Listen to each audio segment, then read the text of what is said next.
Hey guys, how's it going? I hope everyone's doing well. Guys, thank you so much again for all the time and support. I really appreciate it. Guys, today's topic is porn addiction. It's a very heavy topic. Your discretion is advised. I'm going to be serious about this.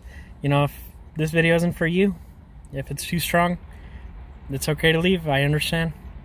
But what I want to go ahead and, but if you are struggling with that issue with porn addiction, I empathize, guys. From what I heard, some people tell me, they've dealt with drug addiction, alcohol addiction, and porn addiction. They think that porn addiction is probably the hardest thing to get over, from what I've been told. I want to know because I've never had a drug or alcohol problem, but neither a porn problem either. But I'm not going to go ahead and cover why I've never had a porn problem. But the thing is, guys, it's okay to have sexual desires. Both men and women. It's completely normal. It's nothing out of this world. To be honest, it's not something that you should be made, made somebody make you feel ashamed of. Because the truth is, it's normal. It's completely natural and it's completely normal. And it's completely okay to want to satisfy that. But I think there's correct ways to do that. But anyway, I want to go ahead and cover, about these films, right? There's a couple of things, these things are degrading to women. They objectify women. They see them as tools, not as real-life people. It's horrible. And also the other thing I want to go ahead and mention is once a guy told me, hey, these women are very beautiful in porn. It's stunning. And once you see these movies and you're in a relationship, you're always comparing your spouse to these porn actresses, and you're like, man, my wife does not look that good. And to be honest, I think that's a trap. That is bad. Comparison is a thief of joy. And yeah, it'll ruin your relationship if you're in one. And you're probably thinking, well,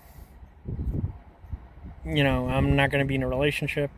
I'd rather do this. I'm not the moral police, and I'm not here to tell you how to live your life. I think the best thing you can do is get away from porn. But, hey, you're an adult and you know what you're doing.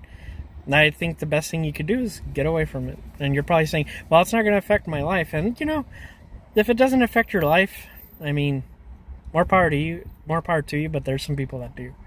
And I'm not saying, if it doesn't affect your life, it's okay to watch porn. I think it's just bad all around. It's a bad substitute to try to satisfy something that's natural within us.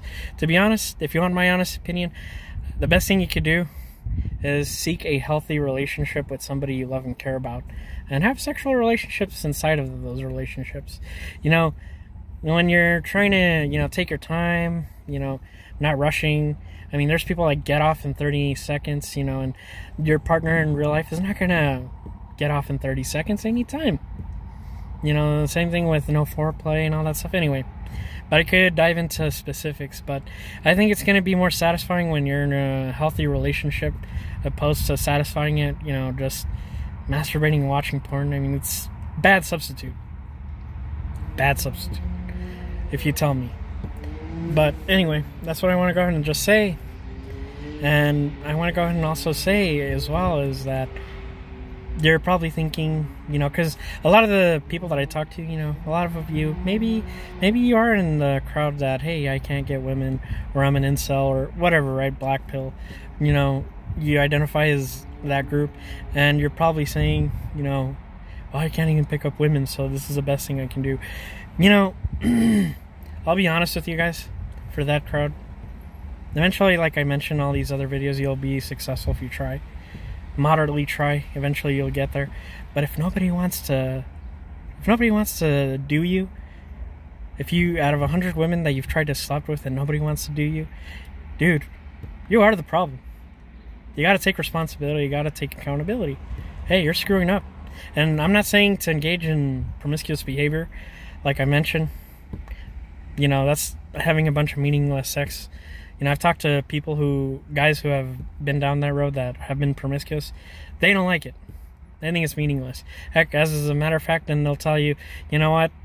Every single one of them, they said, I'd rather just do it with somebody I actually care about. A lot of these guys tell me that. So, I want to just go ahead and say that. I know there's a lot of things that I could delve into, but I just want to go ahead and just cover cover that part in particular. It's just destructive. It's uncalled. It's a bad substitute to satisfy, you know, your natural sexual desires. That's what I want to say in conclusion. You know, guys, take it easy. I'll see you in the next video.